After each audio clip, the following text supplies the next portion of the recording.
에티오피아 교회에서 모일 때 여러분들을 여러 번 뵈었는데 이처럼 넓은 장소에 새로운 건물에서 여러분을 뵙게 되니 참으로 기쁘고 감사합니다. 같이 기도하시겠습니다. 살아계신 참 좋으신 하나님 우리 아버지, 이 좋은 아침 부족한 종이 부활의 주님을 전하게 됩니다. 성령님, 우리 속에 역사해 주시고 성령님께서 각 심령 속에 말씀해 주시기를 원합니다. 예수님 귀하신 이름으로 기도드립니다. 아멘. 사도행전에 나타난 베드로 사도와 바울 사도의 메시지의 중심은 부활이었습니다. 예수님이 부활하셨다. 예수님은 죽음의 권세를 깨뜨리시고 부활하셨다. 이것이 그들의 메시지의 핵심이고 중심이었습니다. 기독교 신앙에 양대 산맥이 있다면 십자가와 부활입니다. 십자가 없는 부활은 있을 수 없습니다. 또한 부활이 없다면 십자가는 가장 비참한 십자가로 기억될 것입니다. 십자가와 부활, 이 둘은 우리 믿음의 두 기둥입니다. 오늘 부활주일입니다. 우리는 40일간의 사순절도 지키고 일주일간 고난주간도 지키는데 부활절은 딱 하루만 지킵니다. 이렇게 중요한 부활을 왜 하루만 지키고 말까요? 여러분, 안식일이 주님의 부활을 기념하는 주일로 바뀌었기 때문입니다. 적어도 일주일에 한 번은 예수님의 부활을 기억하고 예수님의 부활을 잊지 말라는 의미에서 안식일을 주일로 바꾸어서 모임을 가지게 된 것입니다. 이제 오늘 그런 의미에서 설교 제목을 부활신앙으로 삽시다. 오늘 읽어드린 본문은 예수님께서 부활하신 후 제자들을 만나셔서 이제 첫 번째 제자들에게 나타나셔 하신 그런 말씀입니다. 여기서 우리는 세 가지를 알 수 있습니다. 사망 권세를 깨뜨려서 사망을 극복하는 삶을 살아가는 것이 바로 부활신앙이다. 두 번째는 예수님께서 숨을 내쉬시면서 성령을 받으라고 말씀하십니다. 성령 받고 성령 충만한 삶을 살아가는 것이 부활신앙으로 사는 것입니다. 오늘 본문에서 예수님은 아버지께서 나를 보내신 것 같이 나도 너희를 보내노라. 사명을 주시는 것을 볼 수 있습니다. 사명을 따라 사는 것이 부활신앙으로 살아가는 것입니다. 오늘 세 가지, 사망을 극복하는 삶, 성령 충만한 삶, 사명을 따라 사는 삶, 이 세 가지를 시간이 되는 만큼 제가 말씀을 드리고자 합니다. 첫째는 부활신앙으로 산다는 것은 사망을 극복하는 삶입니다. 이날 곧 안식 후 첫날 저녁 때에 제자들이 유대인들을 두려워하여 모인 곳에 문을 닫았더니 예수께서 오사 가운데 서서 이르시되 너에게 평강이 있을지어다. 예수님은 사망에 매여 있으실 수가 없으셨습니다. 예수님은 사망의 권세를 깨뜨리시고 부활하셔서 두려워 문을 걸어 잠그고 떨고 있는 제자들을 다시 찾아오셨습니다. 부활 신앙으로 산다는 것은 무엇입니까? 바로 사망을 이기고 사망을 극복하는 삶입니다. 로마서 6장 4절에 보면 그러므로 우리가 그의 죽으심과 합하여 세례를 받음으로 그와 함께 장세되었나니 이는 하나님의 영광으로 말미암아 그리스도를 죽은 자 가운데서 살리심과 같이 우리로 또한 새 생명 가운데서 행하게 하려 함이라. 이제 십자가에는 큰 의미가 있습니다. 우리 인생에 커다란 두 가지 문제가 있는데, 첫째가 죄의 문제입니다. 이 인간이 살아가는 동안 죄와 상관없이 살기가 너무 힘듭니다. 원하지 않아도 죄에 끌려가는 경우가 많습니다. 그런데 이 죄의 문제를 해결해 주신 것이 십자가입니다. 우리가 지은 자범죄, 우리의 모든 죄는 예수님께서 십자가에서 보혈을 흘려주심으로 청산이 되었습니다. 예수님을 믿는 순간 우리의 모든 죄는 용서를 받습니다. 그리고 예수님이 십자가에서 죽으심으로 말미암아 우리는 오늘 읽어드리는 본문에서 이 예수님께서 죽으신 것과 합해서 우리가 죽고 또 부활하신 6장 5절에 보면, 로마서 6장 5절에 보면, 만일 우리가 그의 죽으심과 같은 모양으로 연합한 자가 되었으면 또한 그의 부활과 같은 모양으로 연합한 자도 되리라. 우리가 십자가에 죽으신 주님과 함께 죽고 부활하신 주님과 함께 살아났습니다 하는 신앙 고백으로 여러분들이 세례를 받습니다. 세례의 진정한 의미는 십자가에 죽으신 주님과 함께 내가 죽고 부활하신 주님과 함께 내가 다시 살아났습니다. 이것이 세례의 의미입니다. 로마서에 보면 죄와 인간과의 관계를 주종관계로 표현하고 있습니다. 타락한 인간은 죄를 주인으로 섬기게 되었습니다. 죄가 주인 노릇을 하기 때문에 종인 인간은 주인이 시키는 대로 살아갈 수밖에 없습니다. 이 주종관계를 청산할 수 있는 길은 죽는 수밖에 없는 겁니다. 죽어야 주종관계가 끝이 나는 겁니다. 예수님께서 십자가에 죽으시고 내가 그 십자가에 포함되어 예수님과 함께 죽었다 하는 것은 바로 죄와 나와의 주종관계가 끝났다는 것을 의미합니다. 왜 우리가 세례를 받습니까? 원래 이제 침례를 받아서 물속에 잠겼다가 일어나는, 이것이 바로 이제 우리가 예수님과 함께 죽어 장사되었다가 부활하신 주님과 함께 다시 일어난다 하는 것을 상징적으로 보여주는 것입니다. 세례는 내가 예수 그리스도와 함께 죽었다가 장사 지낸 바 되고 부활하신 주님과 함께 다시 살아났습니다 하는 신앙 고백을 공적으로 하는 것이 세례입니다. 그리스도인들은 누구입니까? 그리스도와 함께 십자가에 못 박혀 그리스도와 함께 장사되었다가 부활하여 그리스도와 함께 사망의 권세를 깨치고 부활 생명을 소유한 사람들이 바로 그리스도인들입니다. 그래서 고린도전서 15장 55절은 사망아 너희 승리가 어디 있느냐?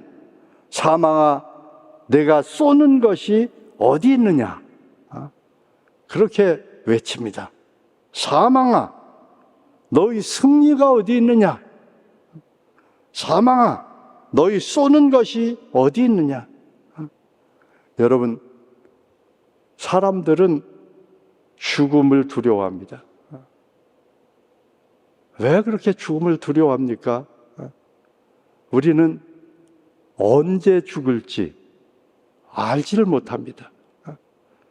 10년 후에 죽을지 20년 후에 죽을지 우리가 알 수가 없습니다.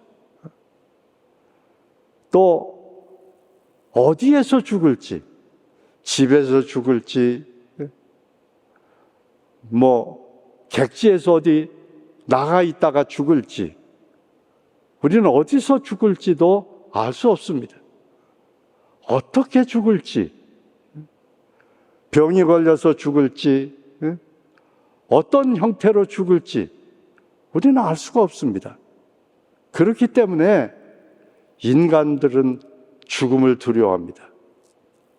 또 많은 사람들이 죽음은 인생의 끝이라고 생각을 하기 때문에 죽음을 두려워합니다. 죽으면 모든 것이 끝나는 것처럼 생각을 합니다. 그러나 부활신앙은 이런 죽음의 두려움을 극복하게 합니다. 로마서 6장 9절에 보면 이는 그리스도께서 죽은 자 가운데서 살아나셨음에 다시 죽지 아니하시고 사망이 다시 그를 주장하지 못할 줄 알미로다. 이제 부활신앙을 가진 사람들은 사망의 지배를 받지 않습니다. 우리는 부활 생명을 가지고 영원히 사는 사람들이기 때문입니다. 저와 함께 1977년부터 성경 공부를 하던 네 커플이 있습니다. 지금 한 50년 가까이 이제 성경 공부를 같이 하고 있는데, 그 중에 한 커플이 남편은 소아과 닥터고 교회 장로님이고, 이제 부인은 권사님이십니다. 권사님이 암이 걸렸습니다. 그래서 2년 동안 투병을 하다가 이제 임종을 앞두게 되었습니다. 어느 날 저에게 전화가 왔어요. 집사람이 소천할 것 같습니다. 그래서 저희 부부와 성경 공부 같이 하는 장로님, 다른 장로님 커플과 네 사람이 같이 방문을 했습니다. 너무 슬퍼하는 거예요. 장로님도 슬퍼하고 아들도 슬퍼하고 슬픔에 꽉 잠겨 있습니다.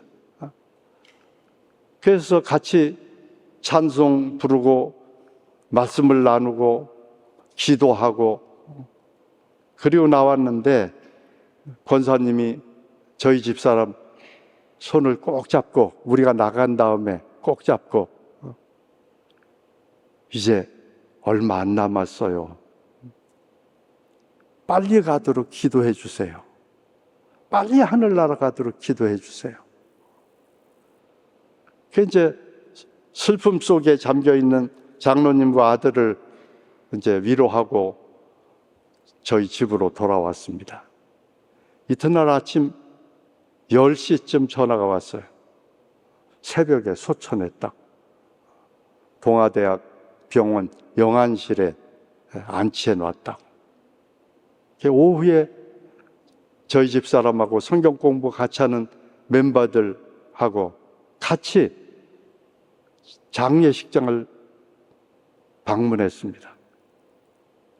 그런데 어제 분위기하고 너무 다른 거예요. 어떻게 이 장례식장이 축제같이 이렇게 기쁨이 있는 거예요. 그래서 제가 물었습니다. 무슨 일이 있었습니까? 그랬더니 그 장로님 말씀이 새벽 2시쯤 이제 네 사람이 같이 이제 찬송을 부르고 있는데 눈을 뜨지도 못하던 권사님이 자꾸 눈을 이렇게 위로 뭘 쳐다보더래요. 그러니까 같이 찬송 부르던 권사님 한 분이 이제 찬송을 멈추고 물었어요. 천사들이 데리러 왔느냐? 근데 말은 못하고 고개를 끄덕이는 거예요. 몇 명이 왔느냐? 7명이 왔다고. 천사들 7명이. 말은 못하고. 그러고 바로 편안하게 소천을 했어요. 남편도 아들도 그 모습을 보고 너무 슬픔이 아니라 기쁜 거예요. 하늘나라로, 영원한 하늘나라로 주님이 영접해 주셨구나. 그리고 주님 약속대로 주님 재림하시는 날 몸이 부활해서 다시 만날 수 있는 겁니다. 여러분, 기독교 신앙은 그냥 관념과 생각뿐인 그런 신앙이 아닙니다. 기독교는 리얼한 체험의 종교입니다. 하나님의 살아 역사하심과 하나님의 은혜를 받아 누리는 것이 바로 기독교 신앙입니다. 사망아 너희 쏘는 것이 무엇이냐? 그리고 고린도전서 15장 56절은 사망이 쏘는 것은 죄요, 죄의 권능은 율법이라. 이 고린도 교회는 헬라의 아주 중요한 도시 중에 하나입니다. 그리고 이 고린도라는 도시는 아프로디테라는 여신을 섬기고 있고 큰 신전이 거기에 있었습니다. 아프로디테는 로마식으로 말하면 비너스입니다. 근데 비너스를 미의 여신이라고 하지만 사실은 쾌락의 여신이요 음란한 여신입니다. 고린도 교회가 그렇게 문제가 많고 그렇게 여러 가지 은사를 많이 받았음에도 문제가 많은 교회가 된 것은 고린도가 믿는 신앙 때문이었습니다. 이 아프로디테 여신전을 크게 짓고 그 신전에 가서 찾아가 예배하는 그런 삶들을 살았기 때문에 예수님께 돌아왔으면서도 옛날에 습관들이 남아있었던 것입니다. 그런데 이 아프로디테에게 아들이 있는데 그 아들이 헬라식으로 말하면 에로스고 로마식으로 말하면 큐피드입니다.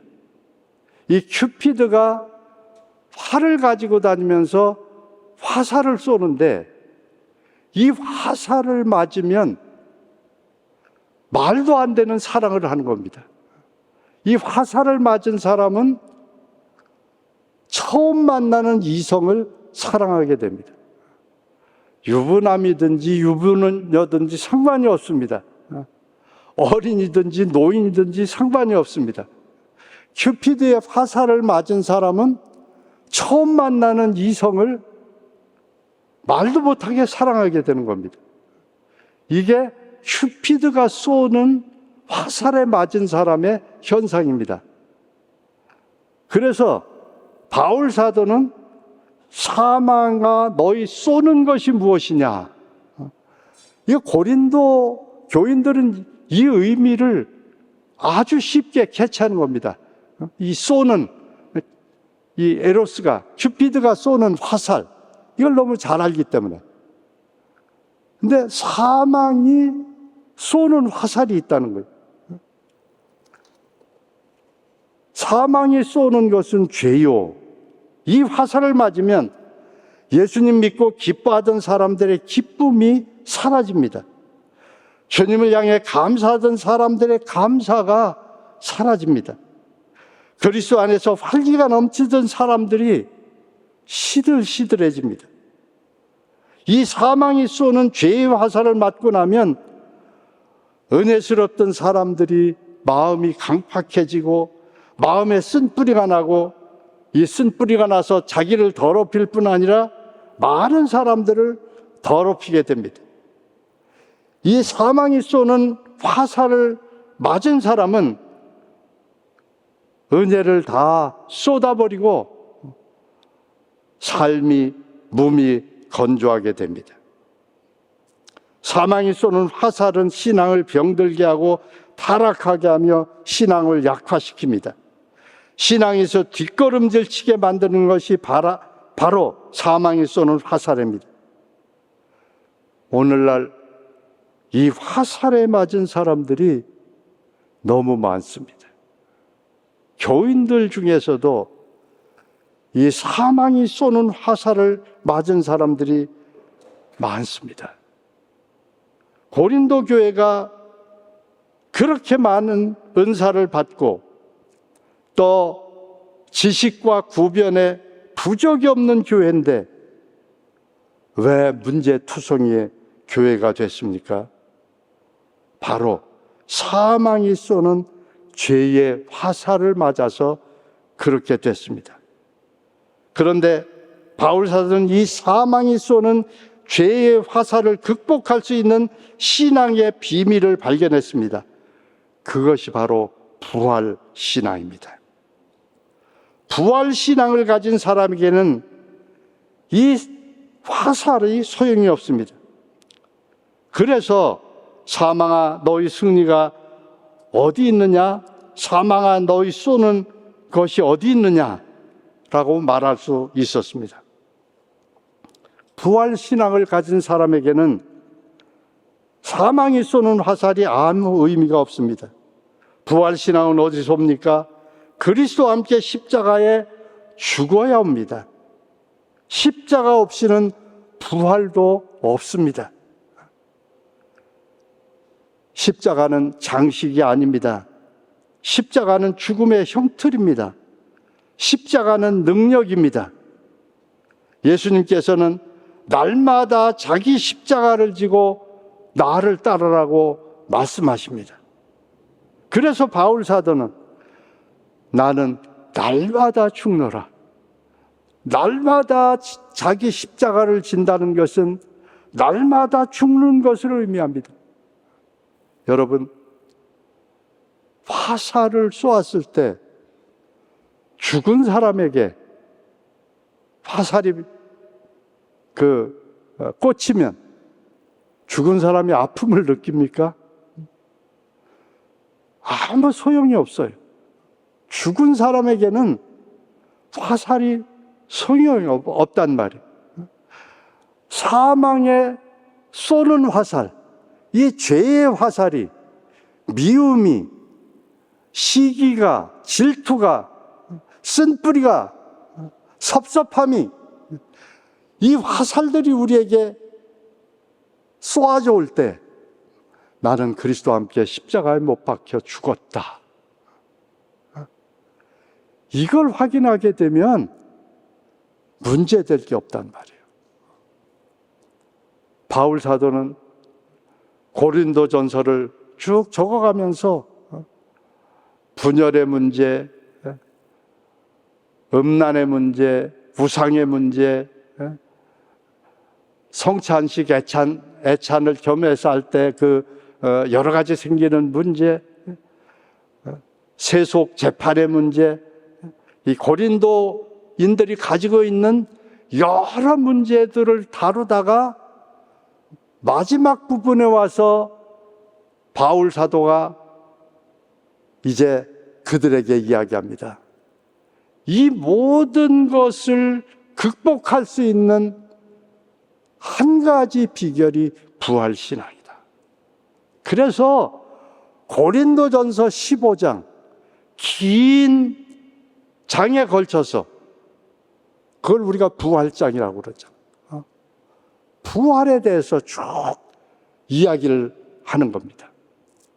부활신앙으로 산다는 것은 사망을 극복하는 삶입니다.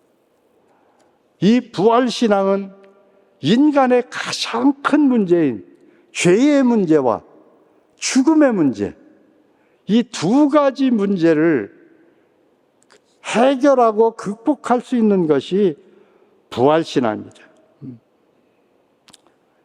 이제 우리가 부활주의를 맞이했습니다.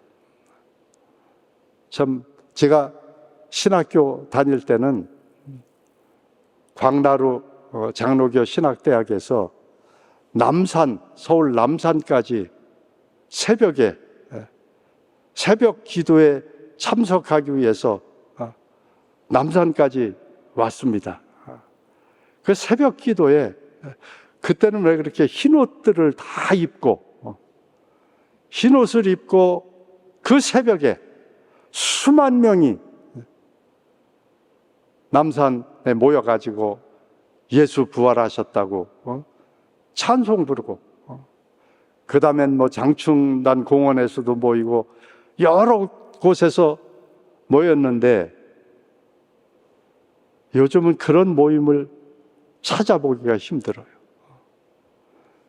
제가 1977년도에 부산에 내려갔는데, 부산에 내려갔을 때만 해도 사직운동장에서 부활주일 새벽이면 수만 명이 모여서 부활절 축하 예배를 드렸습니다. 요즘 성탄절도 부활절도 너무 쓸쓸하게 지내는 것 같습니다. 우리 이 부활절에 부활신앙으로 살아가는 우리 모두 되기를 축복합니다. 우리는 부활신앙으로 살아야 합니다. 더 이상 죄의 권세에 매여 죄에게 휘둘리지 말고, 사망 권세에 매여 사망에 휘둘리지 말아야 합니다. 히브리서 2장 14절 15절에서는 이 사망에 매여 일생 동안 종노릇하는 사람들을 해방시키려고 예수님께서 이 땅에 오셨다고 말씀을 하고 있습니다. 부활주일은 바로 죄와 사망에서 우리를 해방해 주신 주님의 부활을 기념하며 주님의 부활이 내 부활이 되는 신앙을 다짐하는 그런 시간입니다. 부활신앙은 부활신앙으로 산다는 것은 어떤 삶입니까? 두 번째는 성령 받고 성령으로 충만한 삶을 살아가는 것입니다. 디도서 3장 5절은 이렇게 말씀합니다. 우리를 구원하시되 우리가 행한 바 의로운 행위로 말미암지 아니하고 오직 그의 긍휼하심을 따라 중생의 씻음과 성령의 새롭게 하심으로 하셨나니. 성령께서 우리 속에 오셔서 우리를 새롭게 하십니다. 이 베드로를 비롯한 11사도를 보면 예수님께 3년 동안 훈련을 받았습니다. 그렇지만 성령 받기 전에 사도들과 성령 충만 받은 후에 사도들의 삶은 너무나 달라져 있습니다. 예수님 십자가 지시는 현장에 사도 요한을 제외하고는 아무도 같이 한 제자들이 없었습니다. 모두 두려워서 도망했습니다. 그러던 제자들이 오순절 성령을 받고 성령 충만 받고 나서는 예수님을 십자가에 못 박아 죽인 그들을 향하여 너희가 죽인 예수님이 바로 메시아다. 너희가 메시아를 죽였다. 그런데 하나님이 그 메시아를 다시 살리셨다. 예수님은 부활하셨다. 담대하게 증거했습니다. 성령 충만을 받으면 두려움이 사라집니다. 어떤 어려움이라도 돌파해낼 수 있는 돌파력이 생깁니다. 사도들 보면 매를 맞아도 협박을 받아도 위협을 당해도 그들은 모두 다 기도하며 극복해냅니다. 어려움이 없었던 것이 아닙니다. 거듭되는 어려움이지만 성령 충만을 받은 사람들은 그 어려움을 돌파해내는 힘을 성령님으로부터 받습니다. 우리가 이 땅에서 살아가는 삶, 신앙생활 만만치 않습니다. 굉장한 어려움들이 중첩해서 닥쳐옵니다. 이런 어려움들을 극복해낼 수 있는 힘이 나에게는 없습니다. 우리 인간에게는 없습니다. 그러나 성령께서 임하시면 성령의 능력은 이 모든 어려움을 극복해낼 수 있는 능력을 주십니다. 제가 이번에 아르헨틴 선교사 돕기 위해서 아르헨틴까지 갔다 왔습니다. 사실 80이 넘은 나이에 한국에서 아르헨틴 다녀온다는 게 쉬운 일이 아니었습니다. 근데 성경 말씀을 읽는데 시편 68편 35절 이스라엘의 하나님은 그의 백성에게 힘과 능력을 주시나니 하나님을 찬송할지어다. 하나님은 힘과 능력을 주시는 하나님입니다. 감당할 수 있는 힘, 수행할 수 있는 능력, 일을 이루어낼 수 있는 힘과 능력을 주시는 분이 하나님입니다. 나는 할 수 없지만 그 하나님과 접속이 이루어지면, 플러그인 되면 하나님께로부터 능력이 우리에게 임하게 됩니다. 성령 충만함을 받으면 성령께서 여러분들에게 힘과 능력을 주십니다. 제게 주어진 시간이 다 됐습니다. 마지막으로 성령 충만한 삶은 사명을 이루는 삶입니다. 요한복음 오늘 읽어드린 20장 21절에서 예수께서 또 이르시되 너희에게 평강이 있을지어다. 아버지께서 나를 보내신 것 같이 나도 너희를 보내노라. 부활신앙을 가지게 된 사도들은 죽음의 공포를 극복했을 뿐 아니라 성령 충만을 받았을 뿐 아니라 사명을 위해서 살았습니다. 사명대로 살았습니다. 바울 사도는 사도행전 20장 24절에서 나의 달려갈 길과 주 예수께 받은 사명 곧 하나님의 은혜의 복음 증가하는 일을 마치려 하면은 나의 생명조차도 조금도 귀한 것으로 여기지 아니하노라. 사명을 이루기 위해서는 생명조차도 조금도 귀한 것으로 여기지 않는다고 고백하고 있습니다. 우리는 새생명 비전교회 장로님으로, 권사님으로, 집사님으로, 성도로 부름받은 그런 하나님의 백성들입니다. 이 땅에서 살아가는 동안 나에게 주신 사명을 잊어서는 안 됩니다. 잃어버려서도 안 됩니다. 나에게 주신 사명을 이루는, 그래서 주님 앞에 설 때 잘할서도 착하고 충성된 종아, 내가 작은 일에 충성하였으면 내가 많은 것으로 내게 맡기리니 내 주인의 즐거움에 참여할지어다 칭찬받는 저와 여러분 되시기를 축복합니다.